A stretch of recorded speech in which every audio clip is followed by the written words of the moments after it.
alors première question nañ dem ci oto alors Miss bi muy bokk bi nga xamante ne ni final bi dëgmal na dañu signé ay contrat parce que ñun Miss yi dañu am contrat ku ci nekk da ngay remplir lire ba mu doy la nga signé ci suuf lépp li nga xamante ni moo nekk ci contrat bi kenn bindul fenn oto contrat yaa ngi nii parce que dama indi sax les preuves à l'appui parce que dama indi sax des fois ay type de contrat ba nga xamante ne ni yéen ci boppam di ngeen ko mën a lire fii oto amu fi. donc ñun mësuñu di kenn oto mësuñu lépp li nga xamante ni am na ko jour bi mu gañee jox nañ ko oto bi mi ngi noonu te am na sax koo xamante ni mën na ko gën a leeral parce que kii mooy partenaire oto di CFAO bi ñu commencé ba léegi mi ngi ñuy accompagner donc moom looloo tax ñu invité ko fii pour que mu gën a leeral wax ji leer te moom après dinañ ko jox kàddu waaw beneen question bi ci des mooy affaire u xaalisu Matar Ba alors moom bi mu gañee aussitôt après Matar Ba daf ko recevoir jox ko xaalis Binta ngi ni Binta defe naa ni moom moo ma gën a maîtriser loolu sax bi mu paree dem na ci Abdou Latif Coulibaly mu jox ko dem na ci xawma kan seen autorité dëkk bi mu dëkk daal Sokone dem na seeti autorité yu bari ñu jox ko xaalis mais Matar ñun en tant que comité d'organisation dañ ko bind courrier pour un courrier d'appui ak accompagnement mu recevoir ñu keroog man ak Pape ñoo ànd ak comité bi ñu dem toog ak moom mu ne ñu final bi dina délégué benn nu mu tuddati dina délégué parce que du fi nekk parce que dafa voyagé woon moment boobu yëkkati xaalis jox comité bi ne lii maa ko jàppale ak organisation bi mais Matar loolu ñaata la woon sax du woon 1 million c'était 1 million te mi ngi ñuy dégg monsieur le ministre Matar Ba te li ma wax nii je pense que moom mi ngi koy dégg mu yëkkati ko ne ko lii daf ko accompagner comité d'organisation bi mais c'est tout à fait normal comme yeneen institutions yi mais est-ce que xam ngeen ñaata laay dépenser man par année pour organiser 200 millions kan moo ma koy jox Amina mooy jël poche am di frais léeg-léeg mu am ay partenaires étatiques yoo xamante ni nii dinañ def dara mais jusque là c'est normal que en tant que institution mu yëkkati def ci accompagnement am xaalis boobu noonu la demee d'ailleurs Miss bi mu gañee bi muy doog a gañee moom 1 mois de règne la am presque pratiquement dafa gañe rek Covid ñëw te biñ ko fi indee pour que mu def benn vidéo ak ministère de la jeunesse ci temps Covid bi pour sensibiliser boobu defe naa ni yàggu fi Binta moo ma ko gën a xam parce que moom mooy gérer fii yi te boobu côte à côte ak Binta ak comité d'organisation bi amul benn yoon boo xamante ne ni moom bàyyi nañ ko mu wet toute seule parce que man fii yi bu ñu ñëwee fii toujours damay bëgg ñu leen di assister parce que man dama yore responsabilité donc loolu moo tax kon loolu mu wax amul voilà alors beneen bi mooy xanaa kon moom ñàkk na fayda ndax boo xoolee ba nga xamante ni nii yow dañ la violé defe naa ni viol de ñaar a koy séq du benn nit n'est-ce pas donc loolu moom du waaw da ko war a porter plainte ko na porter plainte ki ko violé parce que ñun hôtel bañ koy yóbbu kenn du fa dugg toujours damay joxe ay consignes hôtel bu ñu mënti nekk même kii bu ñuy def mise au vert dama naan fii kenn du fi dugg bu fi góor dugg bu fi sax ay xarit ak bu fi kenn dugg donc loolu dañ koy surveiller di ko contrôler man éducation bu sévère laa leen tegal ñoom xam nañ ko Bintaa ngi nii di ma dégg donc loolu mu wax tegu ko fenn ku ñu violé yow la neex quand même magum jëm la de elle est majeure waaw jàng mi d'ailleurs nit ki ngay jàppale mooy nit kiy jàng nit ki nga xam ne yow jàngoo pour commencer moom amul bac te ñun bourse yi nga xamante ne ni moom la ñu ISEC daan may ISEC dani il faut que nga am bac te moment boobu mu fekk aussi ISEC am ay problème parce que job ISEC ku ne déggoon na fi ay problème am donc ñun suñu ngor mayuñu woon di dem ba ci moom di insister pour affaire bourse alors que mi ngi yore ay problème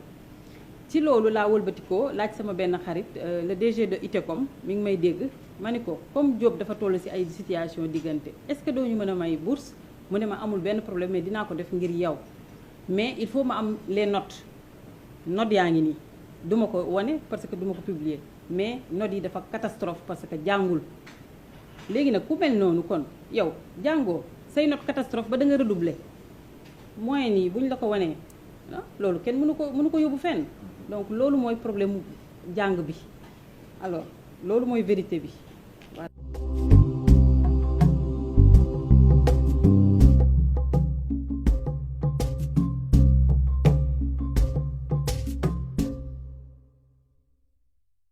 je voudrais rebondir un peu sur l'affaire Ndeye Fatma.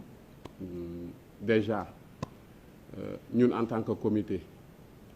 wareef la ci ñun ñu sàmm xale yi protection ba ca war bi ci njëkk ñoo ngi ciy veiller parce que foog naa ni c'est la première fois sax ñuy wax depuis ñu ñëw avec la nouvelle vision ay wax yi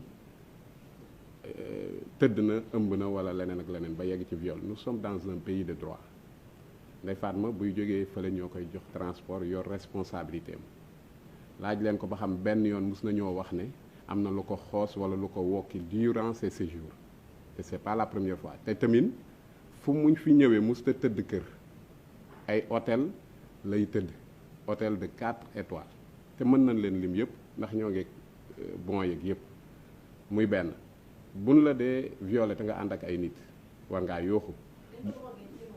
buñ la drogué nga xëy après boo ko yëgee xanaa da nga porter plainte jusqu'à présent mosuñu ko yëg au contraire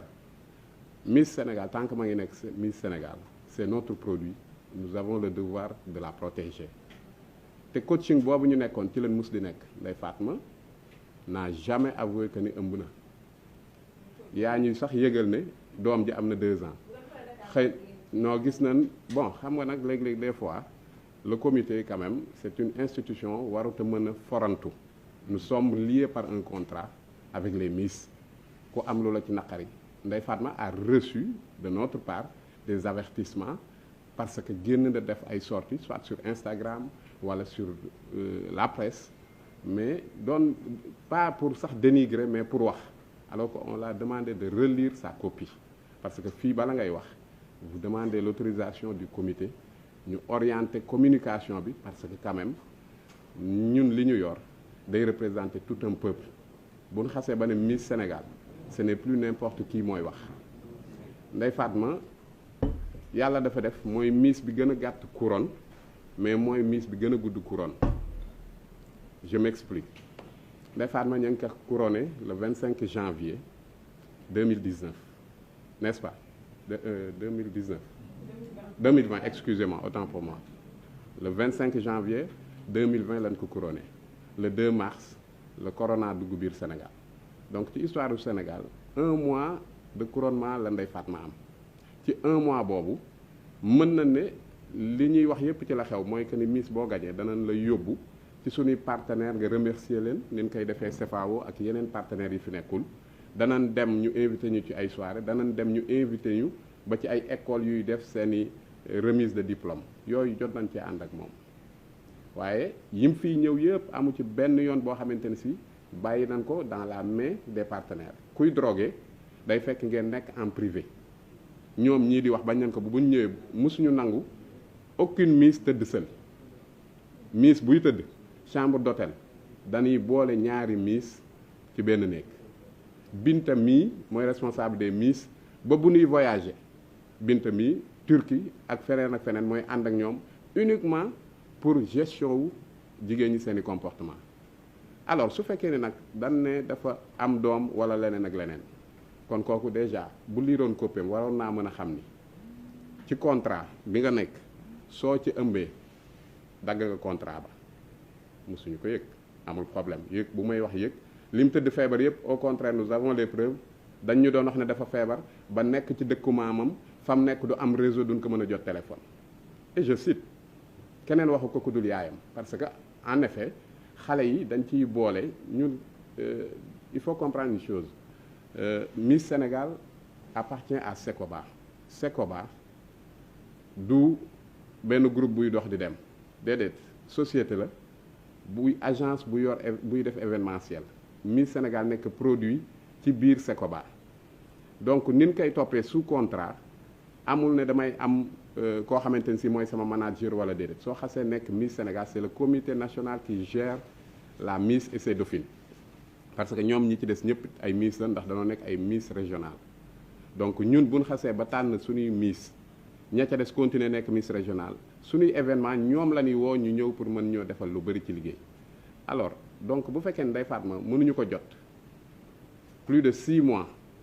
fu ne dañ koy seeti parce que ñun on n'est pas là Amina nekk fii ak agenda am man en tant que coordonnateur nekk ma fi Pape moo fi nekk di ko woo Binta moo programmé woon pour dem fa à chaque fois on nous refusait parce que dafa nekk dëkku maamam day sangatu on a les preuves wax nañ ñu fi nag feebar na ci kyste fibrome merci beaucoup ci fibrome alors beneen bi jiiñ nañ ñu fi ne dañ ko diggoon tukki yóbbuwuñ ko mu tukki en plein Covid kan moo fi mënoon a décrocher visa pour tukki mënuloo nekk ñun ñi fi nekkoon parce que quand même booy wax day fekk bala muy gën a neex yow li ngay wax nga dund ko ñun nous sommes de la diaspora dañuy dem jàngi wuti xam-xam ñëw pour renforcer les capacités rek pour ñun suñ effort de développement la ñuy participer ci réew mi donc am na yoo xamante ni si duñ ko sax nangu wala ñuy wut ku ko gàkkal Ndeye Fatma xale la bokkoon na ci tax critères yi ñu ko doon fale bokkoon na ci yaru nit nag lëndëm na parce que ñun dañuy jël xale yi yóbbu leen ci mise au vert une durée d'une semaine gàtt na pour nga noter ci nit waaye xëy na coaching ba nga xamante ne si dañ leen di booleeg ay professeur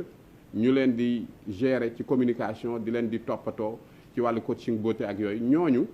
seen note dafa am solo ndax dañ ñuy wax ne ah kii day elle est brave elle est correcte danay suivre wala leneen ak leneen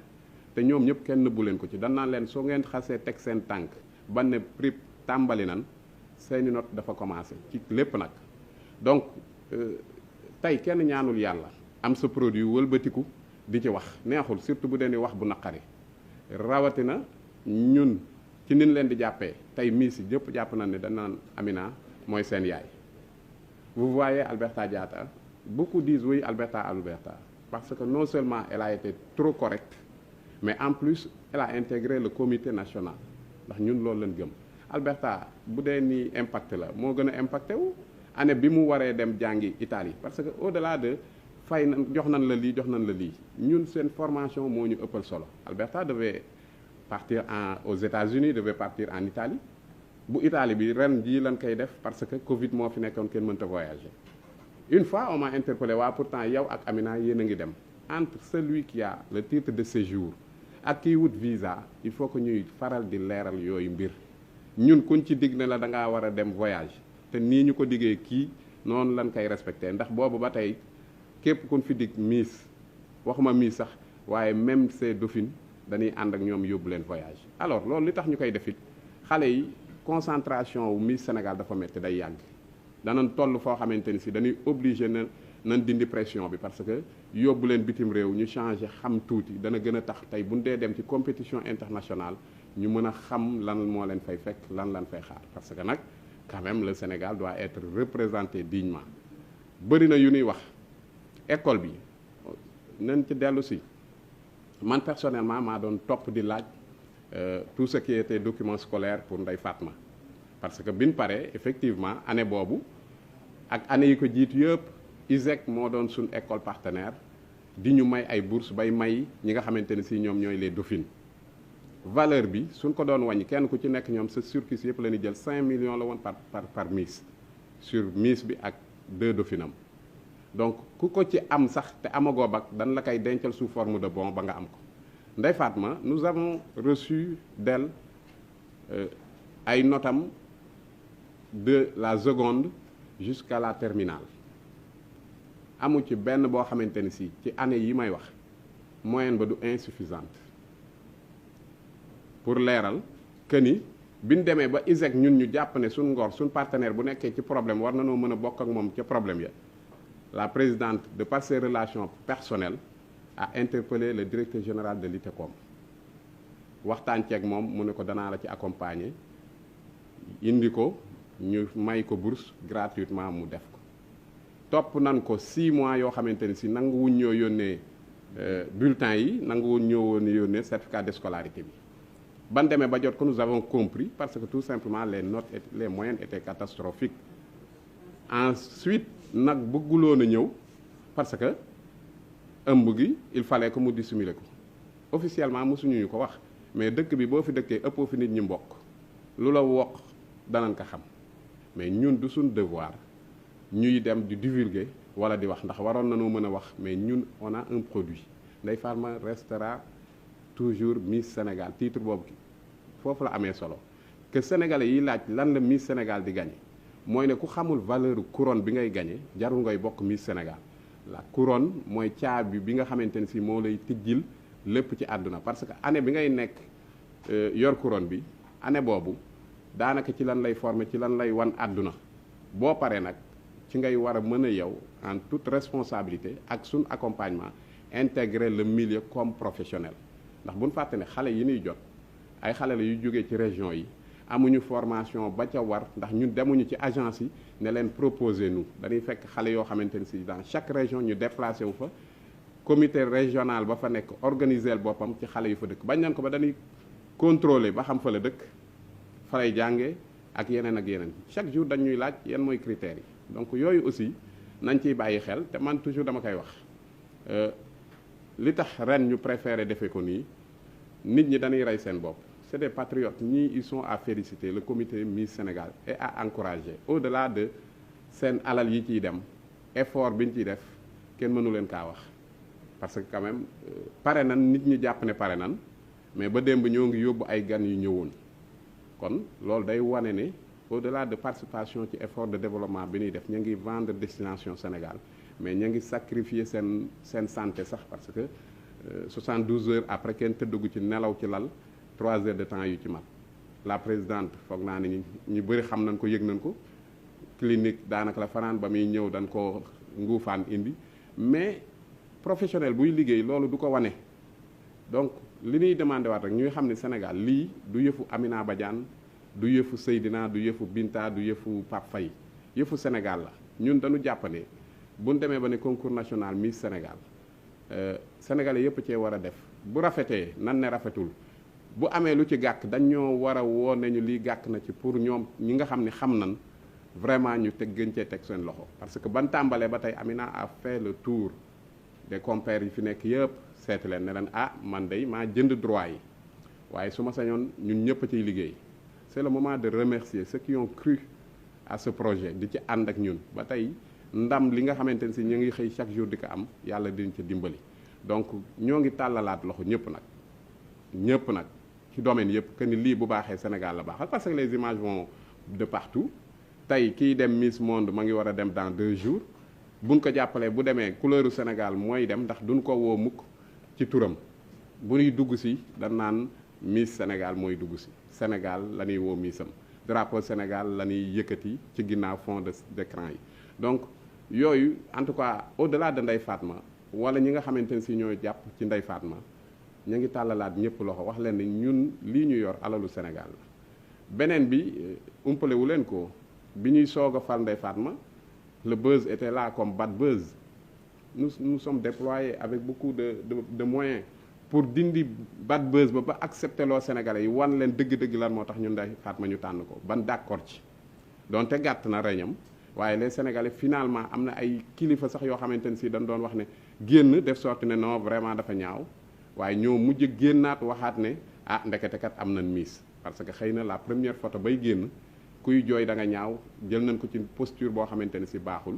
mais ban defee lan war a def on l'a tenu à l'hôtel pour 1 semaine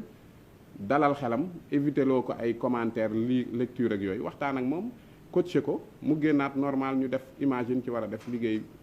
tey sénégalais yi nga xam ñoo taxawoon doon ko saaga ñoo wëlbatiku xëy na ne dañuy solidariser wu mais Ndeye Fatma kuy solidariser wu ñun nga fay njëkk a fekk ndax ñaanuñu yàlla di am doom wala di am jarbaat wala rak muy ñëw ci benn mbir di ci am lu ci naqari buñ ko daan woo pour ñëwal jàng si buñ xamoon ne loolu moo ko dal ñun ñoo ciy njëkk a taxaw ndax ba nuy rey suñu bopp nag pour mu mën a ñëw jàng si pour bëggoon avenir am gën a baax la beneen bi bu fekkee ni nee nañ école ba mu nekk danoo seetaan njàngam yàqu alors ñuy leeralaatal ku jàpp ne boo gañee Miss tey milliardaire nga wala comité bi moo yor sa lépp détrompe-toi il faut ñuy leeral Sénégalais yi ne ñun ce que nous offrons c'est de la formation d'abord nit ki xam mooy kan fan lay jaar fan lay teg boppam waaye couronne Sénégal jël naa ko tey tekki naa tey ku ko ci def rek da nga fa xastalu li ciy des nag comme nee nan ba yegg nañ ci wax nan loolu ñun question bi ñu leen di poser mooy lan moo tax plainte ñëwul lan moo tax yëgaluñu ko te pourtant ñun bind nañ ay lettres di leen avertir ci génn ngeen di wax ci presse bi te boobu ay Instagram lañ koy invité te boobu ñun ñoo ngi protéger ay image am début wam c'est normal effort yi am ku nekk naan ko waaw bul nangu Covid bi nangam ak sangam mais une communication doit être orientée une communication dañ koy sellal ndax du boo yoree lu toll ne Miss Sénégal nekkul ne lu la neex wax fu la neex dem ak heure bu la neexee def tàggoo da ciy baax loolu daal mooy li nga xamante ne si xëy na ci domaine am li ñu amal solo nag mooy liggéey bi am na fu mu jógee am fu mu yegg ñun on est beaucoup plus concentré sur comment faire la promotion du Sénégal à travers la nouvelle Miss Sénégal je pense que ni tey presse bi surtout la communication c'est dans ce sens que nous vous invitons parce que tey am nan loo xamante ni si au moins mën nañoo mën a permettre fu ñu dem ci àdduna ñu siggi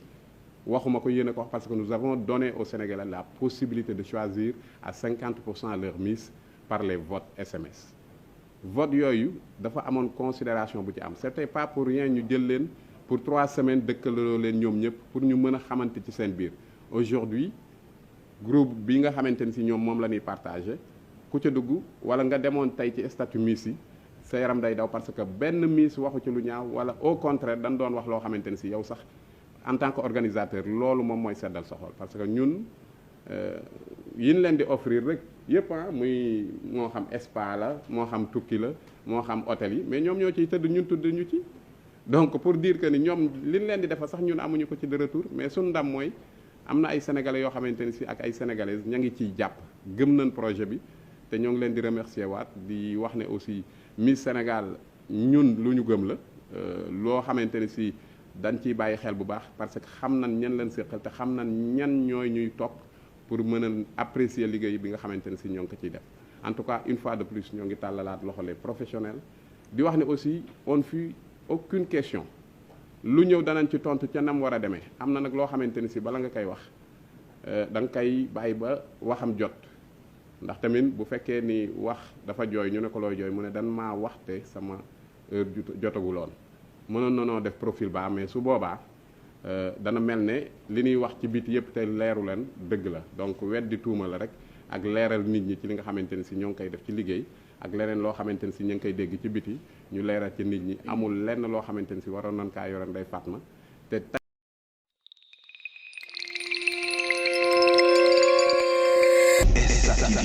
La chaîne qui vous rapproche de la réalité.